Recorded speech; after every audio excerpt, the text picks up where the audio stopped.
Hello friends, मेरा नाम है विकास आनंद और आप देख रहे हैं यूट्यूब चैनल विकास आनंद एकेडमी। आज हम लोग पढ़ेंगे बिहार के इतिहास, भूगोल और राजनीतिक और आर्थिक इसकी परिस्थितियों के बारे में। ये टॉपिक पूर्णतः बिहार के परिचय से संबंधित है, जो आगामी आने वाली जितनी भी परीक्षा है, चाहे वो बीपीएससी की सिविल सेवा की परीक्षा हो, चाहे वो 7th फेज टीचर की परीक्षा हो, या बिहार दरोगा की परीक्षा हो, या राज्य स्तरीय एवं किसी भी तरह की परीक्षा के लिए समान रूप से लाभदायक है। कृपया इस वीडियो को स्किप ना करें और इसे लगातार देखें ताकि कोई भी पॉइंट आपसे छूटे नहीं। आप लोगों को बता दें कि बिहार का इतिहास जो है वो काफी प्राचीन है। इसके जो अवशेष हैं वो प्राग इतिहास काल में भी मिलते हैं। इसी कड़ी में चिरांद, जो कि छपरा के निकट था, हड्डी के औजारों के लिए बहुत ही उस समय में पॉपुलर था। उसके अलावा जो है यह राज्य जो है बौद्ध धर्म के संस्थापक गौतम बुद्ध एवं जैन तीर्थंकरों के केंद्र बिंदु में रहा। सभी को पता है कि बौद्ध धर्म के संस्थापक गौतम बुद्ध की जो जन्मभूमि थी वो नेपाल में थी, लेकिन उनकी कर्म भूमि बोध गया बिहार में थी। उसी तरह से अगर जैन तीर्थंकरों की बात की जाए तो जो महत्वपूर्ण जैन तीर्थंकर हुए, यूं तो सभी महत्वपूर्ण थे, लेकिन जो सबसे ज्यादा महत्वपूर्ण जैन तीर्थंकर थे वो थे 24वें और अंतिम तीर्थंकर महावीर स्वामी। उनका केंद्र भी जो है बिहार ही रहा। इसके अलावा मगध साम्राज्यवाद के रूप में विभिन्न साम्राज्य का उदय हुआ, जिसमें बिंबसार, अजातशत्रु, उदयन आदि का स्थान महत्वपूर्ण रहा। इसी कड़ी में अगर हम देखें, अखिल भारतीय राजवंश मौर्य वंश का जो केंद्र बिंदु था वो पाटलिपुत्र बिहार ही था। इसी वंश का महान शासक एवं धर्म की नीति का प्रतिपादन करने वाला एक शासक थे अशोक।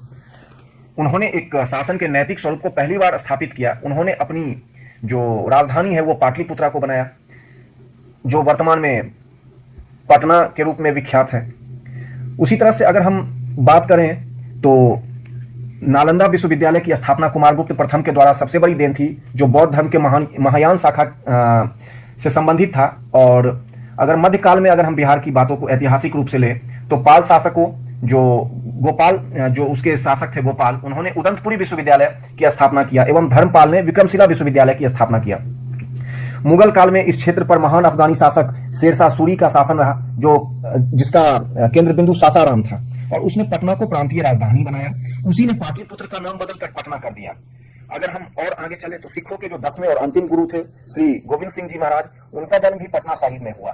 तो इस तरह से हम समझते हैं कि अगर हम बिहार के ऐतिहासिक परिप्रेक्ष्य में देखें तो बिहार का इतिहास अत्यंत ही गौरवपूर्ण है। अगर वर्तमान में अगर हम आते हैं तो हम देखते हैं कि बिहार का जो राजधानी है वो वर्तमान में पटना है। लेकिन चूंकि बिहार नाम क्यों पड़ा, तो बिहार शब्द की उत्पत्ति संस्कृत और पाली भाषा के शब्द विहार से हुआ, जिसका अर्थ होता है निवास। प्राचीन काल में यहाँ बौद्ध भिक्षुओं का निवास हुआ करता था, इसीलिए इसे बिहार कहा गया। वर्तमान बिहार का कुल क्षेत्रफल 94,163 वर्ग किलोमीटर है। यह क्षेत्रफल की दृष्टि से भारत का 13वां सबसे बड़ा राज्य है। इससे पूर्व यह 12वां सबसे बड़ा राज्य था, लेकिन तेलंगाना के निर्माण के पश्चात यह 13वां सबसे बड़ा राज्य हो गया।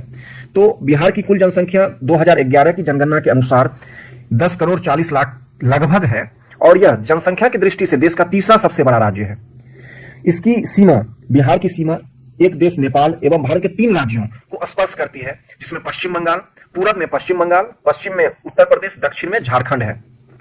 बिहार के दक्षिण में स्थित राज्य झारखंड का गठन 15 नवंबर 2000 को हुआ, और वर्तमान बिहार 15 नवंबर 2000 ईस्वी को ही अपने मूर्त स्वरूप में आया। इसके पूर्व अगर हम इसके बारे में और जानें तो हम यह पाते हैं कि बिहार का भूगोल काफी रोचक रहा है। और इसके इतिहास पर हम चलते हैं। बिहार का स्थापना दिवस 22 मार्च को मनाते हैं। बिहार को बंगाल से पृथक प्रांत बनाने की घोषणा 12 दिसंबर 1911 को दिल्ली दरबार में किया गया था। इससे पूर्व बंगाल चूंकि राष्ट्रवाद का एक गढ़ हुआ करता था, तो ब्रिटिशर्स ने उसे तोड़ने के लिए पूर्वी बंगाल को पश्चिम बंगाल से अलग कर दिया था वर्ष 1905 में। लेकिन अत्यधिक विरोध के चलते पुनः उसे एक सम्मिलित रूप में लाया गया। लेकिन बिहार को बंगाल से अलग करने की घोषणा दिल्ली दरबार में 12 दिसंबर 1911 को कर दी गई एवं 22 मार्च 1912 को एक अधिसूचना के माध्यम से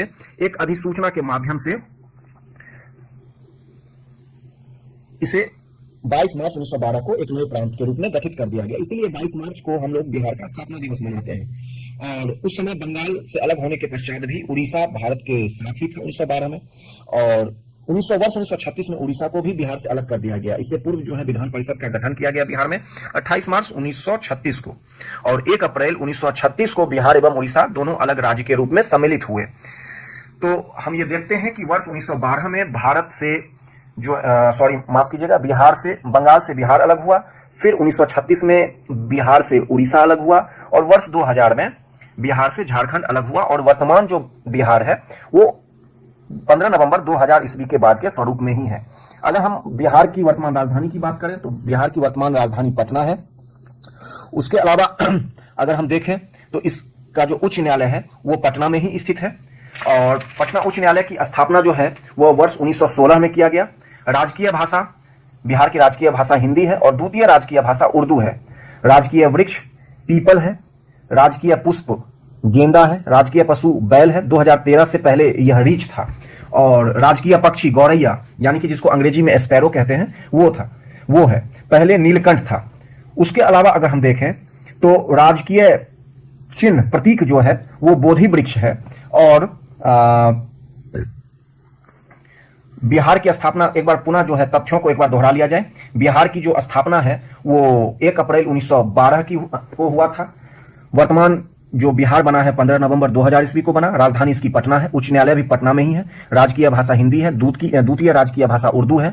राजकीय पशु बैल है, पहले रीछ था। राजकीय पक्षी अभी गौरैया है, पहले नीलकंठ था। राजकीय पुष्प गेंदा फूल है, यहाँ गेंद लिखा गया है गलती से। राजकीय वृक्ष पीपल है। राजकीय चिन्ह जो कि बोधि वृक्ष है, बहुत ही इसका एक धार्मिक महत्व भी है। राजकीय मछली मांगुर है, और राज का महापर्व छठ है। हम सभी जानते हैं कि छठ हमारे लिए कितना महापर्व के रूप में ये विख्यात है।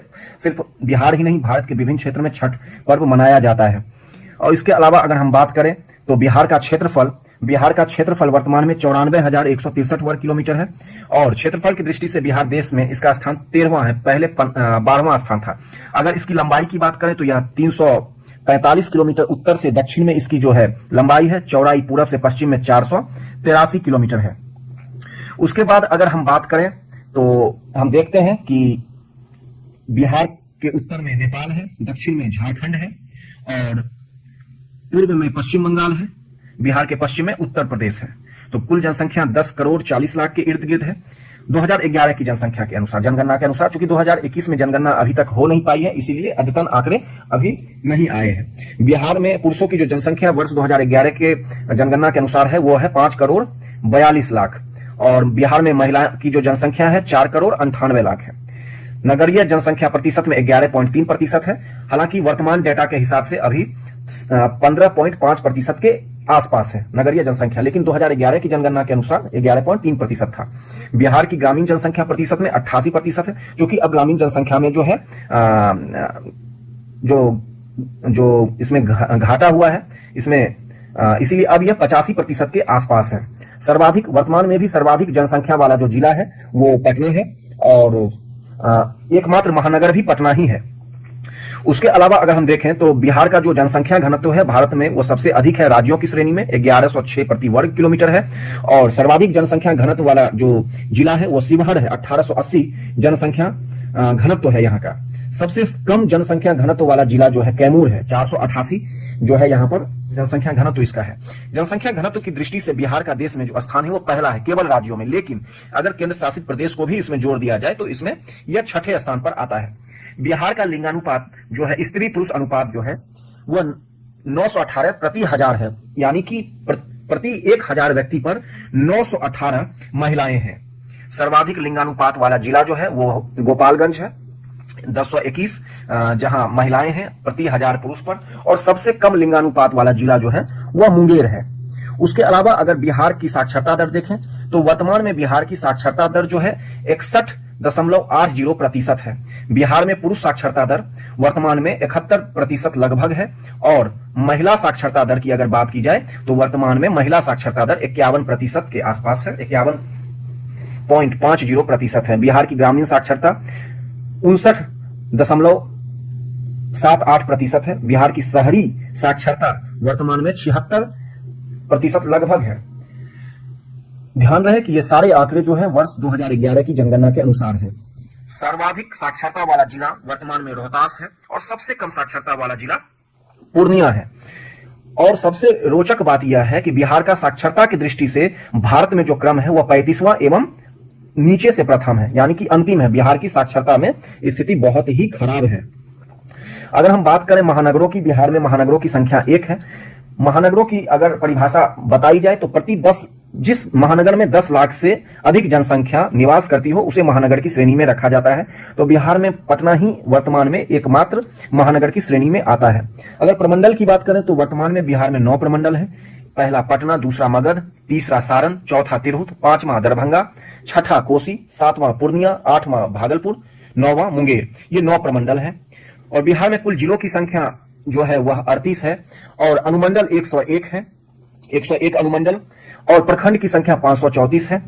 पंचायत 8474 है। पंचायत समिति 534, जिला परिषद 38 और नगर निगम 11 है। नगर परिषद 42 और नगर पंचायत 86 है।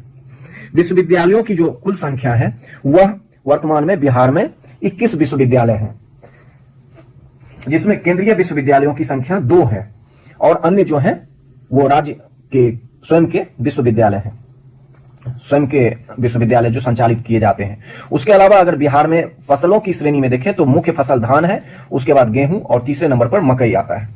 तो धान, गेहूं और मकई। विधानसभा अगर क्षेत्र सदस्यों की संख्या देखें तो लेजिस्लेटिव असेंबली में जो सदस्यों की संख्या है वह 243 है, यानी कि हमारे यहां से 243 एमएलए जो हैं वो लेजिस्लेटिव असेंबली में चुनके, यानी कि विधानसभा में चुनके जाते हैं।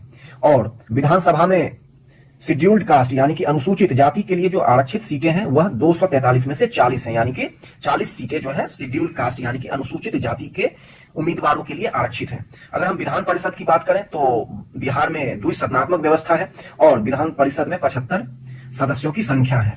अगर लोकसभा की बात की जाए तो लोकसभा में 40 सीटें बिहार से जाती हैं।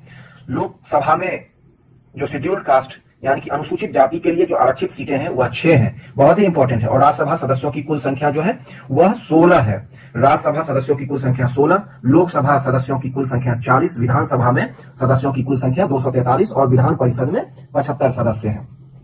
उसके अलावा अगर हम बात करें तो क्षेत्रफल की दृष्टि से सबसे बड़ा जिला पश्चिमी चंपारण है। क्षेत्रफल की दृष्टि से सबसे बड़ा 38 जिले हैं बिहार में, उनमें सबसे बड़ा जिला पश्चिमी चंपारण है। और क्षेत्रफल की दृष्टि से सबसे छोटा जिला शिवहर है। सबसे बड़ा नगर पटना है। सर्वाधिक वर्षा वाला जिला किशनगंज है और सबसे कम वर्षा औरंगाबाद में होती है। आप लोगों को पता होगा कि भारत में सबसे अधिक जो वर्षा का स्थान है वो मेघालय का मानसीराम। उसी तरह से बिहार का सर्वाधिक गर्म जिला गया है और सर्वाधिक ठंडा जिला भी गया ही है। सबसे बड़ी सिंचाई परियोजना गंडक परियोजना है और राष्ट्रीय राजमार्गों की कुल लंबाई 3724 किलोमीटर है और जलवायु मानसूनी है। औसत वर्षा 1054 मिलीमीटर यहाँ पर दर्ज की जाती रही है।